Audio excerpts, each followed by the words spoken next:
Hello and welcome everybody to another show of Connected Brains with your host Saurav Bhatia. Today we have a very special guest with us who will tell us a lot more about crypto, getting jobs in crypto. But before we dive into this, just my usual disclaimer, I'm not an investment advisor. This is not investment advice. We're just here to kind of share what we know. And of course, before you start doing anything, you should kind of do your own research. So with that, let's just dive right in and let me welcome Christine. Hi, Christine. It's really nice to have you on the show here with us. Thanks, Saurav. Thanks for having me on the show as well. Okay, so let's just dive right into it. Tell me a bit about yourself, Christine. What have you done? How you got here? Hi, everyone. My name is Kristen. I'm a recruiter by profession and I specialize in hiring into crypto industry. Also at work, I do enjoy a cup of coffee, spending time with friends and family. At the same time, I'm quite active in sports. At the moment, I'm looking to deepen my practice in yoga. So that's about me. That's about you. That's a lot of things, by the way. But so how did you get into crypto, right? Like I see that you've been into recruiting for some time. But what got you interested in this space, and how has your journey been so far? So I used to be a banking recruiter for a number of years. I also had 2 years stint with a Fintech startup.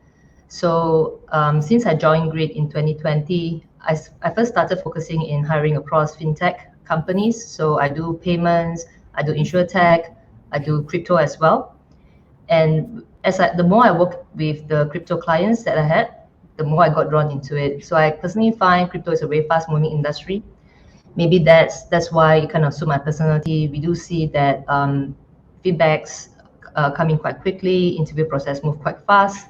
So yeah, overall I just enjoy the pace of the industry. Right now, I do run the crypto desk at Grid Search. Nice, like fast pace, lots of stuff happening, quick interviews, and sometimes when you work for a large bank, that's not what generally happens, right? I think hiring could take many months with slow interview process and lots of pain, I guess. Yeah, exactly. I mean, that was my experience back then working for most banks, the likes of Standard Chartered, HSBC, the larger banks. I think there's a lot of internal processes, approvals to take. But for most crypto companies, I tend to find that the approval process take much faster. Nice. So before we get into the job portion of it, maybe just taking with the broader sense of crypto, right? As people look to make a decision whether this is the right thing for their career, where do you see this market going? Do you see this as like a fad? It's come in, we'll do a few things and then just go away, or do you think that this is going to last for a while? That's a very interesting question. In fact, had many of such questions this year, speaking to clients and candidates as well. I think the crypto market is sort of get the attention first in 2018, and it crashed for a bit. But this year, 2021, I think we do read from many news sources that we see a lot of mainstream adoption of crypto globally. I personally think the crypto market will continue to grow. For example, we do see a lot more retail institutional investors investing into crypto. Coinbase was also listed in US this year. PayPal rolling out crypto super app. Goldman Sachs looking to file crypto ETF. And there's also a survey I read some time back that 98% of hedge funds looking to invest crypto by 2026. So I think all this news give me the confidence that there should be broader adoption of crypto in the next couple of years. You have done your research. It's just like a full elevator pitch. I'm already ready to sign up and say, where do I find the next crypto job? But no, I think you're spot on. I think there's a lot of institutional uptake of it around that. Yeah, but don't get me wrong. I mean, despite all the good news, I mean, there's also not so positive news sometimes. People do find the markets a little bit volatile to most. So I would strongly encourage that anyone to do their own research. I think this is an industry that you need to personally believe in, and instead of following the crowd. Yeah, definitely don't want to be the one following the crowd, thinking that you'll get rich quickly. You definitely need to find out why you want to get into this space, especially if you've been in a traditional industry. It's important to do your own research before you decide to jump in. Okay, with that, I think the obvious question, having you here, how do I get a job in a crypto company? Um, What's the insight you can share with people who are interested in this? So, very simple but difficult question at the same time. Let me try my best to break down how or tips to get into a crypto company.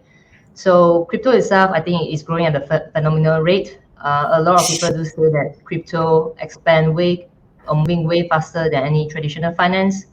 So generally people who move into the crypto space, I find that a lot of mid-careers seekers, they usually have related functional skills. It could be engineering, it could be marketing, sales, partnerships. But most importantly, I think people who actually stood out in the interview is people that has demonstrated the passion, the interest, and the belief in the industry. So it's very simple, but at the same time, I guess it's also a conviction from the candidate end to really get into the industry. Fair enough. Fair enough. Look, it's not an easy answer. The whole industry only came around in the last 10 years, so it's not like you can come in and say I've been, doing this for 10 years or 20 years. I mean, if you did it 10 years back, you may not be looking for a job right now. Most likely, you have Bitcoin from the early days and worth a lot more. Uh, so Yeah. okay, so who is hiring in this region in Singapore or in Asia, and what are the type of companies that people should think about? So there are many types of companies. In fact, from bigger players such as Binance, BitMEX, Bybit, Huobi, OKX, Coinbase, Gemini, Crypto.com. There are many big players that has some footprint in Asia.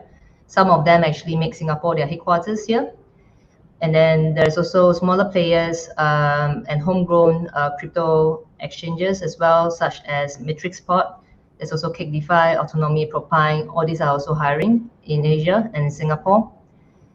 And then we also see an increasing demand from some crypto compliance software type company. For example, Elliptic, Merkle Science, they were also expanding their business here in Asia. So I think any sort of businesses that provide a service in the crypto industry are expanding in the region. Right. So you have companies coming in from the US, I guess, or international players coming in. You have homegrown players who've established base in Singapore and are growing, I guess, and there are like regional players who may have started operations in Hong Kong or something and are hiring in Singapore, right? So I guess, do you see Singapore as a good place to be in if you're looking for a job here? Yeah, I personally think so because I think I read the news somewhere that Singapore is also the home to founders of Binance and Ethereum. So it's Yes. good to know that the founders call Singapore home. Yep. I think there's a huge opportunity here in Singapore, primarily because I think Singapore is one of the more forward-thinking country where the regulators has a well thought out framework for cryptocurrencies. Right now, as we speak, at this time, I think MAS just issued two payment licenses in Singapore. So it seems to be moving in the right direction in terms of crypto adoption. Nice. And look, I think it's possible some of our viewers are actually outside of Singapore as well. So, this is not just limited to Singapore. Jobs and roles are global now. Many times I've seen companies which are headquartered even in Singapore hire people in the region or in other parts of the world. I think that's the beauty of working in a digital, I guess, structure. So which takes me to the next question, right? So, what does do like certificates or things matter when people are looking for finding a role or doing something? From a recruitment perspective, I often don't pay, I mean, certificates are good, but often do not pay too much attention if the candidate couldn't really articulate their knowledge and understanding of the industry. I think certificates help you to get the fundamentals, but there's still a lot of hard work, a lot of study that will set the person apart. So certificates that definitely help. I think especially LinkedIn, there's like certificates, courses for anyone to do. They can put it on their LinkedIn profile. It's easier for people to spot their profile and know that they do have interest or some knowledge in the crypto. Okay, so if the certificates are not that helpful, they are, but like you said, you have to do something more. So how do they if they don't do this at work, are there any recommendations on how they can show they're involved? Like, some people will maybe read some articles or do something, but how do they actually get involved and show that they're really interested or know this topic? So for me personally, I think networking probably is the best way, traditional networking. So I think first of all, the person has to probably do a proper research, really interested in the industry. As a research industry, I am sure they will research into the players, the companies they're operating in this space. At the same time, the people as well in those companies. So what I would suggest is, either attend a lot of online conferences, get to meet people, apply to jobs, maybe speak to some recruiters. It's also part of networking. And then on LinkedIn, I think LinkedIn is a great place to network. You could easily make a new connection, express some interest, comment on their posts, and just forge a genuine connection over there, and seeking help as well. And I think at the end, there's no point making a lot of friends without letting them know you're interested to move in the industry. So just get the word out, connect with people, let them know you're interested, keep an eye out for you. And I think the more you do, somewhat that there will be opportunity comes knocking at some point. Nice. I agree. And I think that's how we met as well. I think most likely, I think I connected with you on LinkedIn, and then we Yeah. caught up, met, and then, here we are a couple of months later. So yeah, I think LinkedIn definitely creates a great opportunity for you to reach out to somebody, follow it up with some sort of a actual conversation or a connect, Yeah. and then build that relationship. And also, Saurav, I think people could also take some inspiration from yourself. If you like to write, like Saurav, write a blog, do a podcast. Just get your name out. I think eventually you will get like-minded people coming to you. So yeah, that's I guess that's another way. Yeah, and if anybody's listening, they haven't seen my newsletter, I'll put a link down there in the description.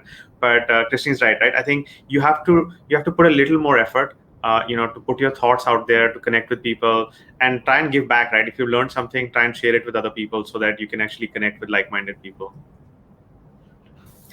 So, what do employers really look for, right? When they're looking for a candidate, especially in a crypto company, they may or may not find somebody who's done this before. What are some of those qualities that they're looking for? So in terms of what employers are looking for, I would generally bucket into two types of roles. One is the technical type roles, and the other is the commercial roles. So for technical roles such as engineering, I think it's a little bit unforgiving. It's either they have the technical skill sets or they don't. For example, if I'm recruiting for a blockchain engineer and the employer is looking for someone who has experience in Solidity, Rust, or smart contract, then that's an absolute must in terms of experience. I wouldn't be able to hire, say, a front end, back end, full stack engineer using Golang and other languages for such a role. So technical roles is a bit unforgiving, but the good news is if you have the right skill sets, often the chances of landing a job is really high.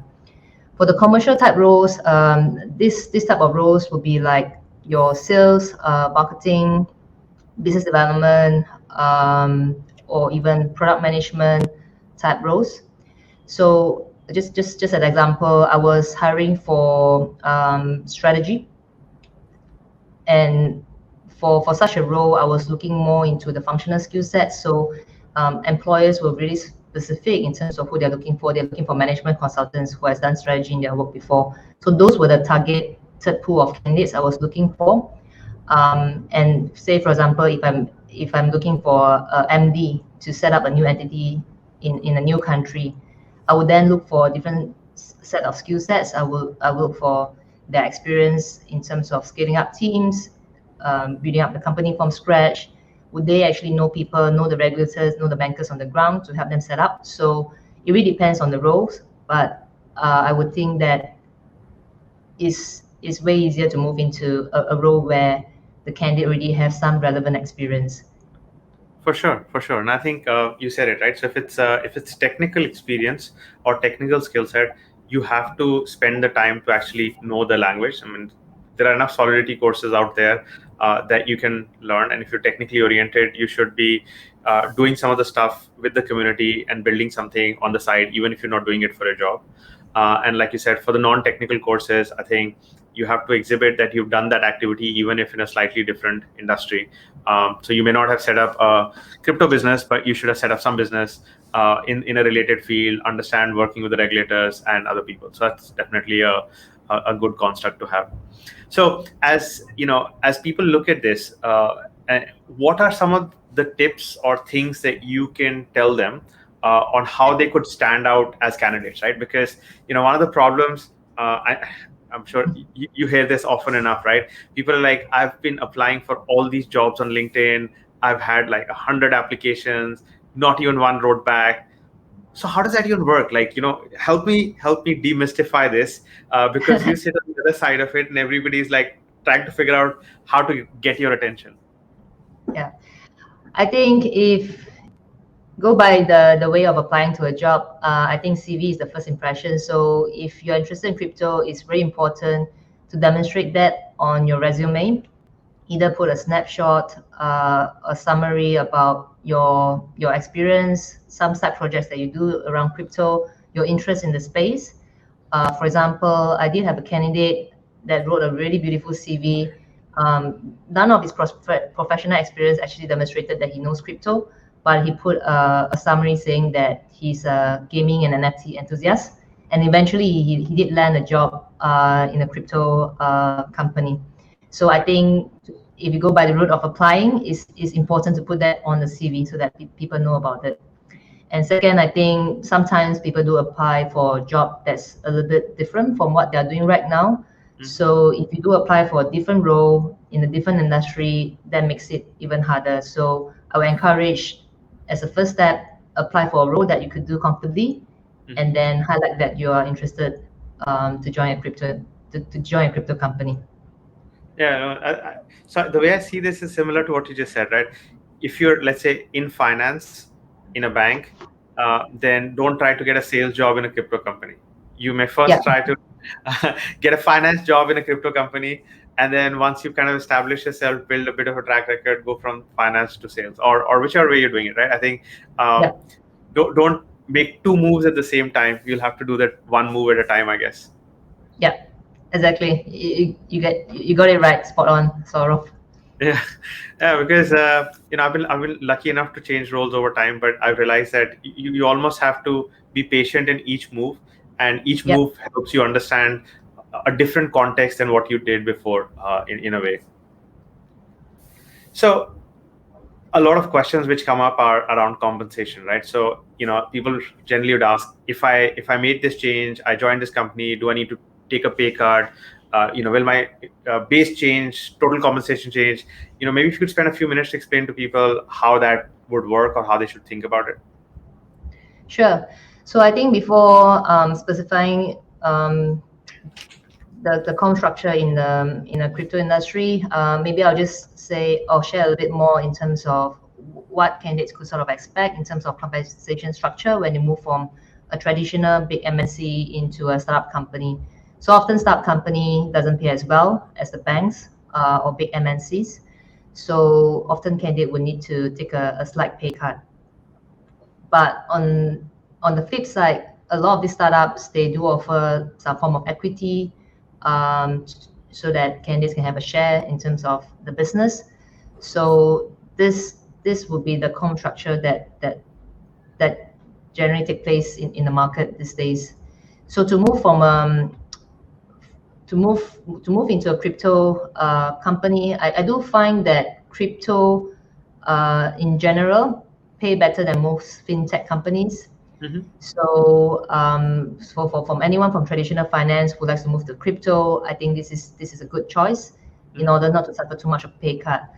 But I guess at some point we just need to give and take, knowing that the slight pay cut would take me further in my career in a fast growing industry, because I think the reward could come later, but it will be way more as well. Just for the context, I think traditional finance move at a much lower pace. Crypto, it tends to move very quickly. Salary reviews could happen every 6 months instead of 1 year. Promotion could happen way faster. So don't be too worried. Even if you're taking a pay cut, I think as long as you're doing a good job, you'll be rewarded or compensated fairly as you accumulate more experiences. That makes a lot of sense, right? Because I think you have to first figure out what type of an individual you are. If you are risk averse, maybe you shouldn't join a crypto company. I mean, I think the company may end up being as volatile as the asset as well. So, as you make that move, I think you should then think about, like you said, even if it means a slightly lower base, there is more upside in equity and compensation in terms of stock and options that you get. But one of the things which happens, and I've noticed this across some of the hiring that I've discussed with friends, right? It's not easy to understand the new compensation structure. So they'll say, I'll give you this much base, but then you'll get this. Sometimes they'll give you shares, some will give you options, some options will have a price. How do people, I mean, I don't think we want to get into the details of it, but what are the best sources for people to understand it better? Should they speak to other people in a startup company? Should they do something else? What would be your advice? So I think at the end of the day, all of us still need our base salaries, bread and butter. We need, for our livelihood. So I would suggest that, find out what's the base, what's the absolute minimum that you will need on a monthly basis, and not compromise on that, because you don't want to move into a job that take an extreme pay cut and you feel that your debt is getting higher.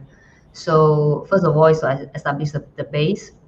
In terms of the stocks, options, the upsides, often it's not a very short period of time. It could take years as well. Some people will not realize the gains until a few years later, until the company became IPO. Sometimes the company doesn't even get listed, or they might not even do well. So there's a lot of risk for taking or being compensated more in equity and options. But of course, I do understand that a lot of people are passionate in certain areas, and they want to move out. I guess you might not find the perfect compensation, or you might not have the total compensation that you desire. So I think most importantly, if you are going for passion, make sure that your base is being taken care of. Yep. That's good advice, Kristen, because like you said, right, it's always a trade-off. Safest option sometimes is to be with a large organization, but it comes with other challenges that you may feel that you're not able to do what you're passionate about.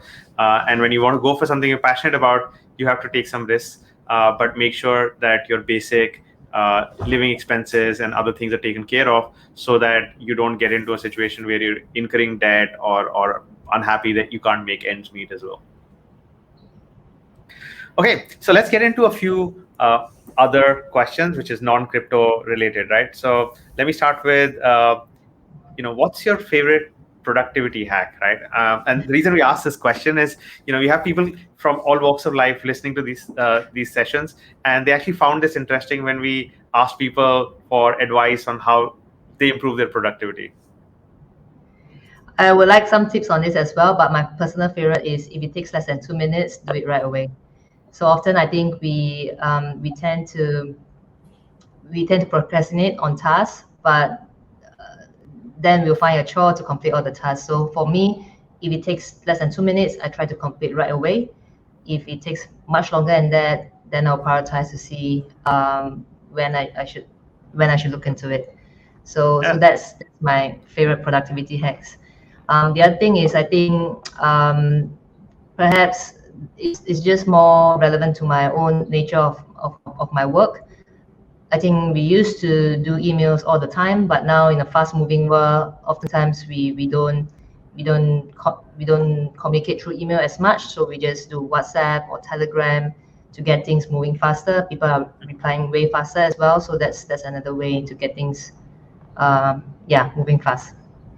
I agree. I think I find both of them work for me as well. So I also have the 2-minute construct. If I can finish it off, I don't write it. There's a study done by I think Harvard University, that every time you leave a task for later, it takes away some part of your brain's subconscious or processing, because somewhere deep down you have to remember it. So Yeah. if you close that loop immediately, then you're freeing up like memory in your brain to keep it relaxed. So yeah, that's a good tip to have. Yeah, that's stressful as well. Sometimes if there's too many things to remember, I feel like I will just get stressed I do. quite quickly. I've found that if I have too many things, I just spend 10 minutes or 15 minutes to write down what's on my mind across Yeah. all the things that I need to do. I don't do them, but at least I don't have them as open loops in my mind. So now I can look at a piece of paper and say, okay, I have a to-do list. Let me now, finish it off or whatever. That's great. So actually, I also do the same practice when there's too many things to remember. So Yeah, definitely a good tip on that. Thanks. definitely helps, right? Okay, so let me Yeah. ask you, are you a morning person or an evening person or a night person? Oh, that's a very good question. I do wake up quite early every day. Do I consider as a morning person? I suppose so. I think so. What is early? Like, like my definition of early could be like 9 o'clock in the morning is early. All right, I wake up before work starts. So I usually wake up to go to the gym in the morning before I start Oh, work. nice. Yeah.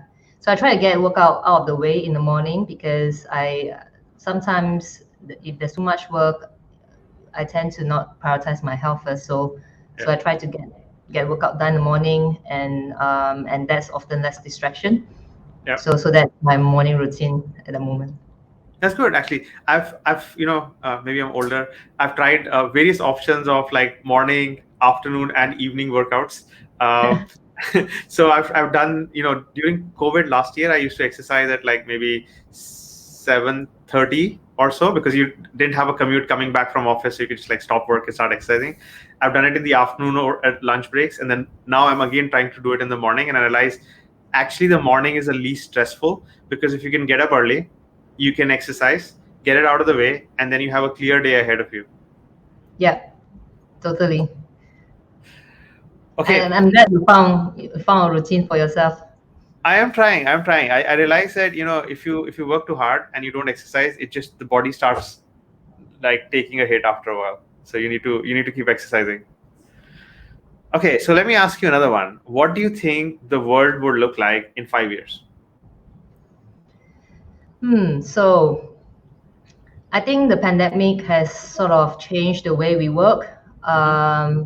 drastically. So I do think working from home, remote working will be the norm in the next couple of years. And back to the topic, which is crypto related. So when I look at the broader financial system, such as cross-border payments, financial inclusion, etc., I personally believe that crypto will be a huge part of this, and that's why I'm still quite passionate hiring in this industry. I think people that has joined the industry could potentially make a big impact to the world. So yeah, uh, I think as you're a right. whole, Yeah, yeah, lots changing. I think, interestingly, and I've been following a lot of the stuff in crypto. 3 or 4 years back, decentralized finance as a use case did not exist. I mean, may have just started to exist, but broadly didn't exist. And fast forward 4 years, there are already so many companies across the world which have built decentralized finance companies, protocols, things. 5 years, I actually think with the quantum of money being put into this space, a lot more, roles will get created, use cases will come out, and I'm not plugged into that portion of it, but I'm sure VC money is already getting or directing itself into new things around tokenization, self-sovereign identity and blockchain identity, and many of those things will like really take these things forward over the next few years. yeah. I also do see a increase of hiring in the VC space as well, and then seeing more money going to this space. Most of my or a lot of my hires this year were VCs as well. So definitely, I I It's a concur. Everything you it's said a it's a just now. logical flow, right? Like first the money flows, first the ideas come, then the money flow, then the talent flows, then more money flows, then more talent flows. It just goes in a circle. Okay, one last question before we wrap up. If there's only one thing the candidate could get right, what would that be? if there was only one thing they could pick? Right. So I suppose, given all at same level playing field, if the one thing that they could get right, I would say is their attitude and their passion and interest in the industry. So, because right now I think it's extremely hard to find someone who tick all the boxes. It's extremely hard to find the right candidate, and most employers know that, so they don't expect to have someone perfect for the role. So if they do look for candidates, often the pool of candidates will have different sort of experience and capabilities. But I do see that for someone with for candidates with similar sort of functional experience, at the end it's still their passion, their attitude, that gets them the job. So if you'd ask me, the one thing I think is still back to the same thing that we have discussed during this whole podcast, which is the interest, the passion, and this comes from really studying and really understanding the industry personally, not by hearing not by hearing from friends or from colleagues. I agree. I think you're right. The industry is new.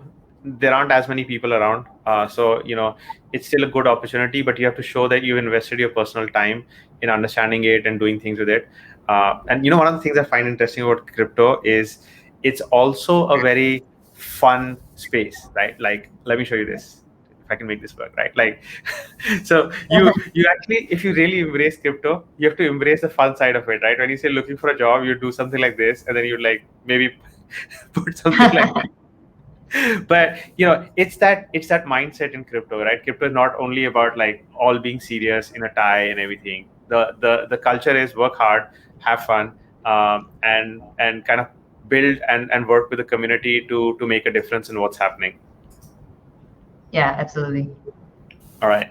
Thank you so much, Christine. It was extremely amazing having you here and lots of insights. I'll put the links for your LinkedIn and other social stuff on the description. And if people want to reach out to you, I'm sure they'll love to connect.